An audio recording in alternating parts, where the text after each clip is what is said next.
Assalamualaikum warahmatullahi wabarakatuh. Untuk pertemuan kali ini kita akan bahas materi mengenai pernikahan mut'ah dan pernikahan muhalil, di mana pernikahan mut'ah ini biasa kita kenal sebagai kawin kontrak. Kita masuk kepada poin yang pertama, yaitu pernikahan mut'ah. Pernikahan mut'ah ini sendiri apa sih? Nikah mut'ah adalah pernikahan antara laki-laki dan perempuan dengan menyebutkan batas waktu yang telah ditentukan pada saat akad berlangsung. Misalnya, 1 minggu, 1 bulan, 1 tahun, dan seterusnya. Nah, apabila sampai pada waktu yang telah ditetapkan, maka pernikahan ini pun selesai dengan sendirinya dengan aturan yang telah dibuat pada awal. Nikah mut'ah ini lebih cenderung kepada hanya untuk bersenang-senang dan melampiaskan hawa nafsu lain sebagainya. Nikah mut'ah sendiri ini sebenarnya diharamkan, namun diperbolehkan pada awal Islam dengan alasan karena pada saat itu, dalam keadaan perang itu mereka jauh dari istri mereka, sehingga para sahabat yang ikut terlibat dalam perang tersebut merasa sangat berat. Kenapa disebutkan merasa sangat berat?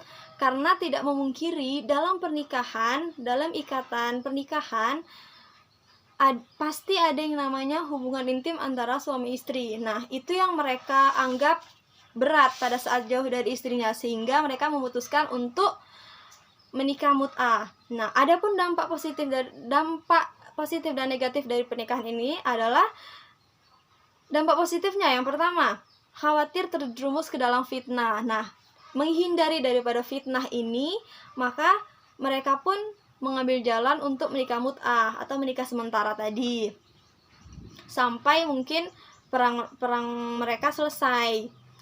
Kemudian dampak negatifnya yang pertama adalah pelecehan terhadap wanita. Kenapa dikatakan pelecehan? Padahal di awal pernikahan memang sudah ada perjanjian bahwa pernikahan ini adalah pernikahan sementara. Lalu kenapa pelecehan? Nah, dikatakan pelecehan adalah tidak memungkiri wanita yang sudah dinikahi kemudian disetubuhi, tetapi hanya dalam batas waktu yang telah ditentukan. Jadi otomatis kita sebagai wanita merasa seperti dipermainkan, namun tidak seperti itu konsepnya, karena memang sudah ada aturan dari awalnya, memang sudah seperti itu. Kemudian dampak yang kedua adalah mengganggu keharmonisan keluarga. Kenapa mengganggu keharmonisan keluarga? Sebab pada saat pernikahan itu tersebut berlangsung seminggu, 1 minggu, 1 bulan, 1 tahun, bahkan lebih. Nah, ketika pernikahan itu selesai, otomatis hubungan pun akan selesai, hubungan suami istri akan selesai, akan kembali seperti semula. Jadi dikatakan mengganggu keharmonisan adalah secara tidak langsung, secara tidak disengaja, adanya hubungan pernikahan itu, adanya 2 orang yang berkumpul jadi satu akan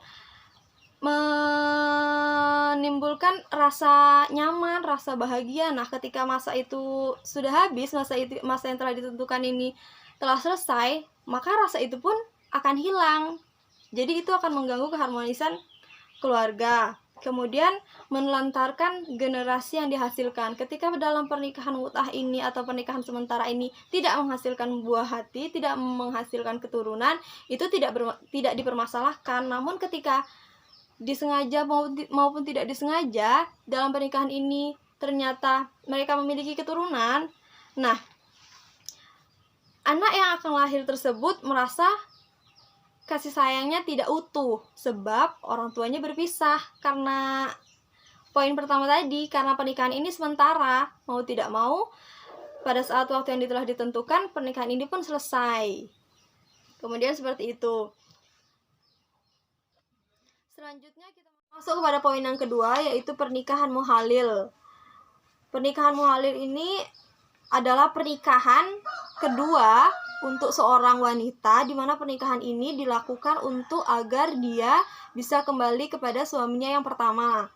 Sehingga dia harus, sebagai syaratnya, dia harus menikah dengan laki-laki lain. Nah, laki-laki kedua ini, suami kedua ini yang disebut sebagai muhalil. Namun, pernikahan muhalil ini dianggap batal atau tidak sah adalah pernikahan yang disyaratkan terputusnya saat akad. Karena sebab yang membatalkan pernikahannya adalah syaratnya, bukan tujuan dari motifnya. Yang dimaksud adalah syaratnya. Ketika pernikahan itu berlangsung, kemudian jika syaratnya setelah akad akan dicerai, setelah akad akan ditalak, nah itu tidak sah untuk wanita, tidak sah untuk perempuan tersebut kembali kepada suami yang pertama. Tetapi ketika pernikahan ini dilakukan dengan tujuan untuk menghalalkan wanita ini, untuk menghalalkan perempuan tersebut, untuk menghalalkan wanita tersebut pada suami pertamanya, nah ini baru tujuan yang benar, ini yang sah. Namun dalam konteks ini pun wanita tersebut boleh benar-benar sah, boleh benar-benar kembali rujuk kepada suami yang pertama dengan syarat dalam pernikahan yang kedua ini harus ada yang namanya hubungan suami istri juga. Jadi walaupun adanya pernikahan, walaupun adanya akad, walaupun adanya ijab kabul, tetapi tidak ada hubungan antara suami istri, tidak ada, mohon maaf, seksual dalam pernikahan ini, maka pernikahan itu tidak sah. Pernikahan itu tidak sah maksudnya adalah pernikahan untuk ketika perempuan ini akan menikah dengan suami yang pertama. Nah, ketika pernikahan dia dengan suami pertama itu dilangsungkan tanpa dia melakukan hubungan suami istri terhadap suami yang kedua, suami muhalil tersebut, maka pernikahannya dengan suami yang pertama tadi tidak sah, kecuali dia memang benar-benar sudah melakukan hubungan suami istri terhadap suaminya yang kedua tersebut. Nah, di situ baru dia boleh rujuk kembali kepada suami yang pertama karena sudah memenuhi syarat daripada untuk rujuk kembali, seperti itu. Sekian dari penjelasan saya, kurang lebihnya bisa kita bahas sama-sama di pertemuan kali ini. Mohon maaf. Wassalamualaikum warahmatullahi wabarakatuh.